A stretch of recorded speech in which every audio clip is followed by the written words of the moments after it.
दोस्तों, यूपी में डीएडीआर वृद्धि को मंजूरी, एमपी में पेंशनर्स की नाराजगी और सीजी में डीएडीआर को लेकर बेरुखी। इसी गंभीर मुद्दे के बारे में हम इस वीडियो के अंदर बात करेंगे। नमस्कार दोस्तों, मैं हूं आपका दोस्त लोकेश साहू और आप देख रहे हैं लोकेश छत्तीसगढ़िया यूट्यूब चैनल। आप सभी साथियों का हमारे इस चैनल पर बहुत बहुत स्वागत है। दोस्तों, इस वीडियो के अंदर हम यूपी में डीएडीआर वृद्धि मंजूरी के साथ साथ एमपी के बुजुर्ग पेंशनर्स बंधुओं ने आखिर क्यों हुंकार भर दी है और साथ ही साथ आखिर भूपेश सरकार इस चुनावी वर्ष में डीएडीआर को रोककर खुद के पैर में क्यों कुल्हाड़ी मार रही है, इन सभी अपडेट के बारे में हम इस वीडियो के अंदर बात करेंगे। दोस्तों, सबसे पहले हम यूपी के कर्मचारियों पेंशनर्स के डीएडीआर वृद्धि से जुड़ी एक बड़ी खबर की बात कर लेते हैं। तो देखिए दोस्तों, सबसे पहले आपकी जानकारी के लिए बता दूं कि यूपी के योगी आदित्यनाथ सरकार इस समय अपने कर्मचारियों पेंशनर्स को 38% डीएडीआर दे रही है।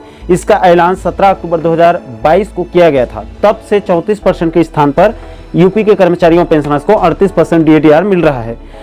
अब दोस्तों, खबरों की माने तो यूपी के 17 लाख कर्मचारियों और 11 लाख पेंशनर्स के लिए जून महीने के वेतन से महंगाई भत्ता और महंगाई राहत में वृद्धि किया जाएगा। दोस्तों, इसको लेकर यूपी के वित्त एवं मुख्य सचिव प्रशांत त्रिवेदी जी के द्वारा भी दिशा निर्देश जारी कर दिया गया है।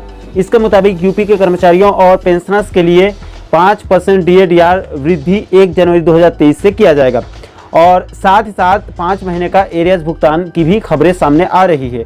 और 2 दिन पहले एक खबर ये भी सामने आ रही थी कि इसको लेकर सीएम योगी ने अपनी मंजूरी जो है, अपनी हरी झंडी दे दी है। अब जैसे यूपी सरकार से आदेश जारी किया जाएगा, उसके बाद यूपी के कर्मचारियों पेंशनर्स का डीएडीआर भी 38% से बढ़कर 42 से 43% तक हो जाएगा।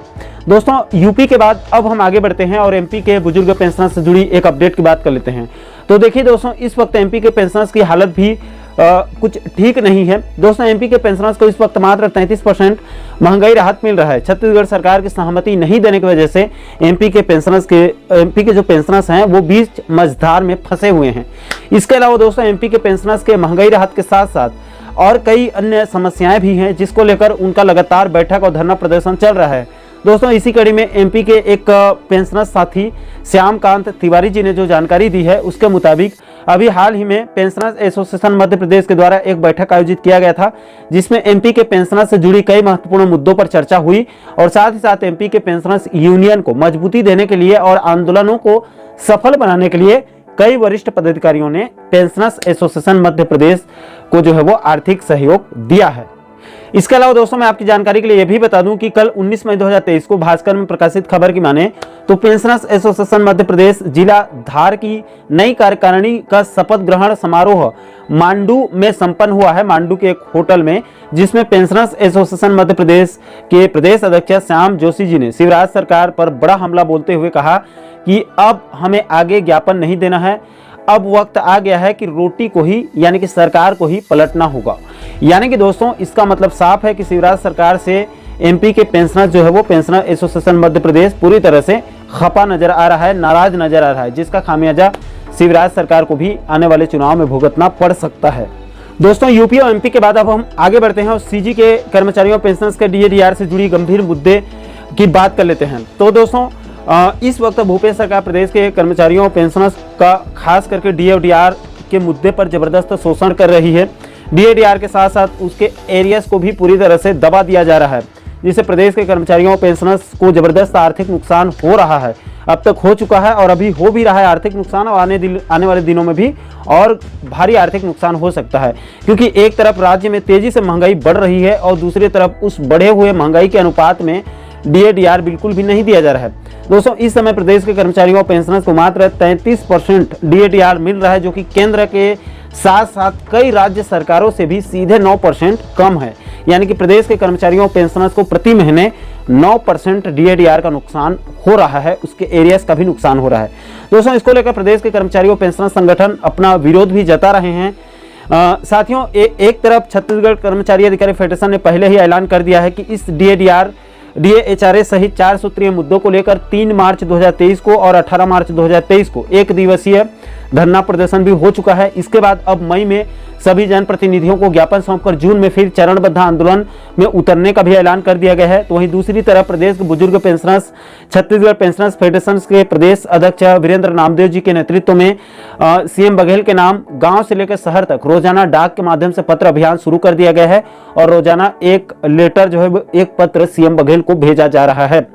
अब दोस्तों एक तरफ भूपेश सरकार दावा कर रही है कि उनका वित्त विभाग भी दावा कर रहा है कि छत्तीसगढ़ की अर्थव्यवस्था काफी मजबूत है, सरकार को रिकॉर्ड तोड़ राजस्व मिला है और लोन यानी कि बाजार से कर्जा भी कम लेना पड़ा है। अब दोस्तों ये समझ से परे है कि जब राज्य की आर्थिक स्थिति मजबूत है तो आखिर कर्मचारियों और पेंशनर्स के हक के महंगाई भत्ता और महंगाई राहत को देने में सरकार को क्या दिक्कत हो रही है। अब दोस्तों ऐसा भी नहीं है कि सरकार को डीएटीआर वृद्धि करने के लिए कोई खास अवसर नहीं मिल रहा है, ये भी सरासर गलत है।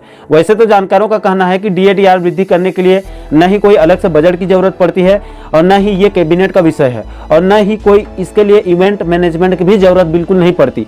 सीएम साहब चाहें तो तब इसका ऐलान कर सकते हैं, भले बाद में बैक डेट से वित्त विभाग के अधिकारी इसका आदेश जारी कर सकते हैं और पूरा प्रक्रिया को अंजाम दे सकते हैं। दोस्तों भूपेश सरकार के पास अभी कई बड़े अवसर थे, उसके हाथ में बड़े बड़े इवेंट मैनेजमेंट किया गया। अगर वाकई में सरकार की इच्छा होती तो ये डीएटीआर जरूर वृद्धि करती। इसका सबसे बड़ा एग्जाम्पल, इसका सबसे बड़ा उदाहरण अभी 1 मई 2023 को मजदूर दिवस यानी कि बोरेबासी डे के दिन सभी को काफ़ी उम्मीद थी उस दिन कि मजदूर दिवस बहुत बड़ा दिन था। उस दिन सरकार बड़ी धूमधाम से उसको मना रही थी।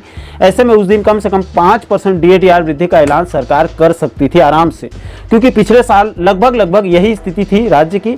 और 1 मई 2022 को मजदूर दिवस के दिन बोरेबासी डे धूमधाम से मनाया गया। उसके बाद शाम को भूपेश सरकार की कैबिनेट बैठक हुई और बैठक समाप्त होने के बाद देर शाम को अलग से सीएम बघेल ने ट्वीट करके प्रदेश के कर्मचारियों और पेंशनर्स के लिए 5% डीएटीआर वृद्धि का ऐलान कर दिया। 1-2 दिन के बाद वित्त विभाग के अधिकारियों के द्वारा बाद में इसका बैक डेट से आदेश को जारी किया गया था। इसके अलावा दोस्तों सरकार के पास कल भी बड़ा मौका है, क्योंकि कल 21 मई 2023 को भारत रत्न पूर्व प्रधानमंत्री स्वर्गीय राजीव गांधी जी का कल 21 मई को पुण्यतिथि है।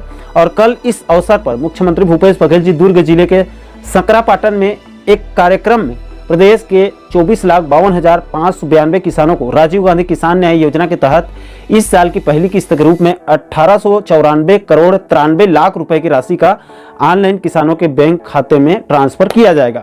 इस अवसर पर भी अगर सीएम बघेल साहब चाहें तो प्रदेश के कर्मचारियों और पेंशनर्स को भी डीएटीआर वृद्धि ऐलान करके राहत दे सकते हैं। इसके अलावा दोस्तों इस वक्त प्रदेश के कर्मचारियों और पेंशनर्स के साथ एक और बहुत बड़ा सौतेला व्यवहार ये किया जा रहा है कि एक तरफ तो विधायक और मंत्री सदन में टेबल पीट कर खुद का वेतन भत्ते और पेंशन को ताबड़तोड़ बढ़ा रहे हैं, और वहीं दूसरी तरफ इस वक्त बिजली विभाग के नियमित कर्मचारियों और अधिकारियों और पेंशनर्स को 1 जनवरी 2023 से बाकायदा 3 महीने का एरिया सहित केंद्र के समान 42% डीएटीआर मिल रहा है। तो दोस्तों जब एक ही राज्य में बिजली कंपनी के नियमित कर्मचारियों और पेंशनर्स को 42% डीएटीआर मिल सकता है तो बाकी के लाखों कर्मचारियों और पेंशनर्स को क्यों नहीं मिल सकता। इसके अलावा दोस्तों मैं आपकी जानकारी के लिए यह भी बता दूं कि कई पोर्टल्स और मीडिया रिपोर्ट की माने तो केंद्र सरकार जुलाई अगस्त में फिर से केंद्रीय कर्मचारियों और पेंशनर्स के डीएटीआर में 4% तक वृद्धि करने पर विचार कर रही है, क्योंकि इसका तर्क ये दिया जा रहा है क्योंकि इसके बाद फिर अक्टूबर नवंबर से कई राज्यों में विधानसभा चुनाव का बिगुल फूंका जाएगा, विधानसभा चुनाव शुरू होगा, फिर उसके बाद लोकसभा चुनाव शुरू हो जाएगी। ऐसे में इस बार जुलाई अगस्त में ही जुलाई किस्त का 4% कम से कम डीएटीआर जुलाई अगस्त में ही मोदी सरकार दे सकती है। अब दोस्तों ऐसा हो गया तो केंद्रीय कर्मचारियों पेंशनर्स का डीएटीआर बढ़कर 42% से बढ़कर 46% हो जाएगा और तब की स्थिति में छत्तीसगढ़ के कर्मचारियों और पेंशनर्स सीधे 13% पीछे चले जाएंगे, जो कि बहुत बड़ी खाई होगी जिसको भरते भरते भूपेश सरकार कांप जाएगी। इसलिए दोस्तों इस वीडियो के माध्यम से हम बिल्कुल प्रेम पूर्वक भूपेश सरकार से निवेदन करते हैं कि आगामी चुनावों को भी मद्देनजर रखते हुए अब तो कम से कम डीएटीआर के मुद्दे को संज्ञान में लीजिए और अपने कर्मचारियों और पेंशनर्स के श्रम का सम्मान करते हुए डीएटीआर वृद्धि का ऐलान कीजिए, जिससे उनके परिवार को भी, खास करके जो अपने अपने घर परिवार से दूर रहकर शहरों में सेवा दे रहे हैं, उनको महंगाई से राहत मिल सके।